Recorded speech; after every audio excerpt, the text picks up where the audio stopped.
Shalom, selamat pagi, puji Tuhan. Perkenalkan, nama Ibu Santi Yusika dari SMP Negeri 1 Kare, Mapel Pendidikan Agama Kristen. Puji Tuhan, pagi hari ini Ibu akan memberi tema tentang kerendahan hati di kelas 7 SMP.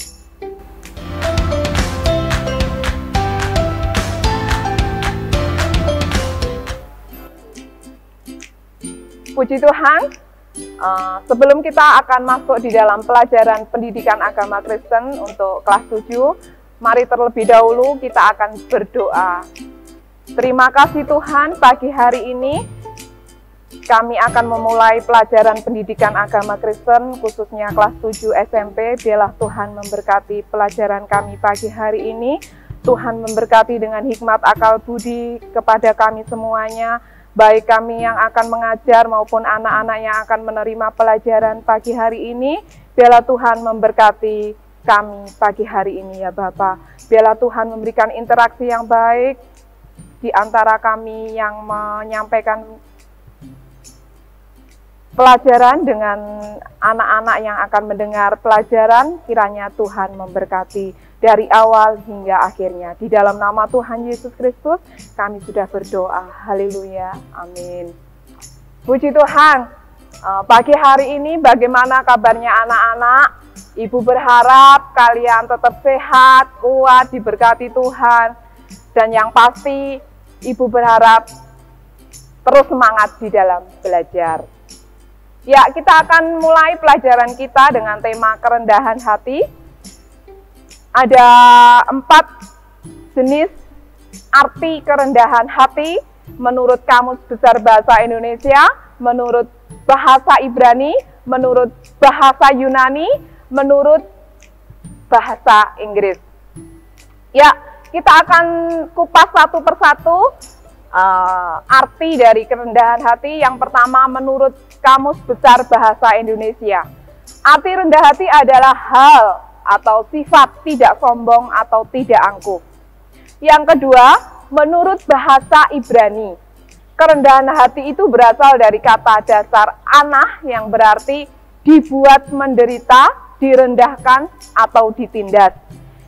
Ya, yang kedua, arti menurut bahasa Ibrani, kerendahan hati itu adalah kana yang berarti menundukkan diri, dan safel yang artinya merendah atau menjadi rendah. Ya, menurut bahasa Yunani, kata rendah hati adalah tapeino prosune yang berarti adalah tapeinos yang berarti menjadikan rendah, dan kata pren artinya ialah pikiran. Ketiga, menurut bahasa Inggris, kerendahan hati disebut humility yang berasal dari kata humus. Dalam bahasa Latin artinya tanah atau bumi. Jadi rendah hati adalah menempatkan diri membumi ke tanah. Ya, awal kesombongan menggantikan kerendahan hati manusia. Contohnya kisah Adam dan Hawa itu jatuh dalam dosa karena ingin menjadi seperti Allah.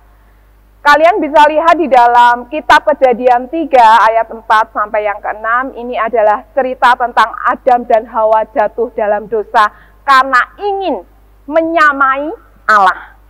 Ya, makna kerendahan hati. Pertama adalah kerendahan hati adalah wujud penghormatan kita kepada Tuhan. Kedua, kerendahan hati adalah hasil dari pengenalan pada diri sendiri dan pada Tuhan. Ketiga, kerendahan hati adalah bukti kehidupan yang bergantung kepada Tuhan. Ya, selanjutnya kita akan lihat perbedaan rendah hati dan rendah diri.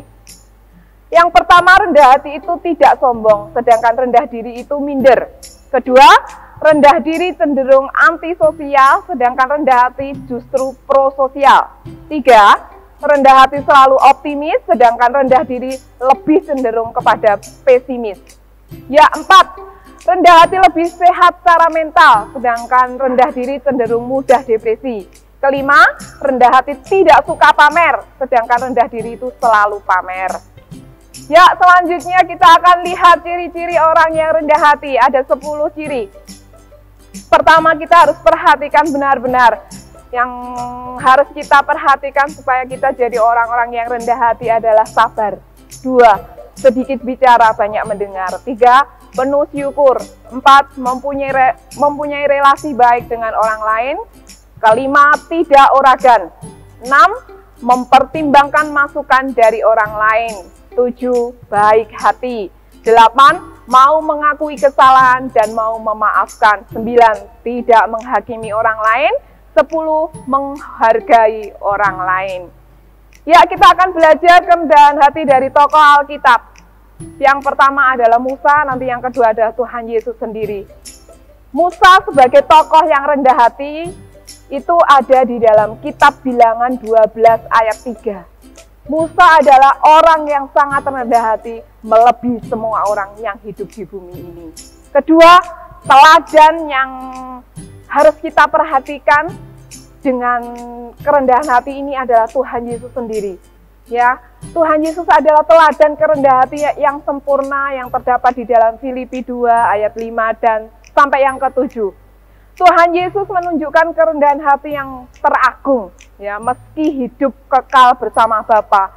Dia memilih untuk menanggung hukuman salib karena kasihnya kepada manusia agar beroleh keselamatan yang kekal. Itulah Tuhan kita, Tuhan Yesus Kristus. Ya, kita akan lanjut dampak hidup rendah hati. Sikap kerendahan hati mengarahkan untuk menyadari bahwa kita hanya tidak berarti apa-apa tanpa Tuhan. Kedua, dalam menjalankan setiap karya atau pekerjaan, pribadi yang memiliki sikap kerendahan hati selalu sadar bahwa ia tidak dapat hidup dan berkarya sendiri tanpa kehadiran orang lain. Oke, ketiga, pada akhirnya kita belajar dari pribadi Yesus sebagai hamba yang setia, di mana pikiran, perkataan, dan perbuatannya selalu memuliakan Bapa dan melayani dengan perasaan syukur dan tulus. Terakhir, latihan soal, ya, di dalam tema kerendahan hati ini ada 5 pertanyaan yang harus kita jawab. Nanti anak-anak bisa jawab di rumah. Yang pertama, jelaskan pengertian kerendahan hati. Kedua, sebutkan perbedaan rendah hati dan rendah diri. Ketiga, sebutkan ciri-ciri orang yang rendah hati. Yang keempat, sebutkan keteladanan Tuhan Yesus dalam kerendahan hati. Kelima, sebutkan dampak hidup rendah hati. Nah, inilah anak-anak tema di dalam kita belajar pagi hari ini tentang kerendahan hati. Sebelum kita menyelesaikan pelajaran kita pagi hari ini, kita akan terlebih dahulu berdoa. Terima kasih Tuhan, pagi hari ini kami sudah mendengarkan pelajaran agama Kristen tentang kerendahan hati. Biarlah Tuhan memberkati pelajaran kami pagi hari ini. Jadikan kami anak-anak yang rendah hati sesuai dengan firman-Mu, sehingga hidup kami berkenan dan menyenangkan hati Tuhan. Di dalam nama Tuhan Yesus kami sudah berdoa. Haleluya. Amin.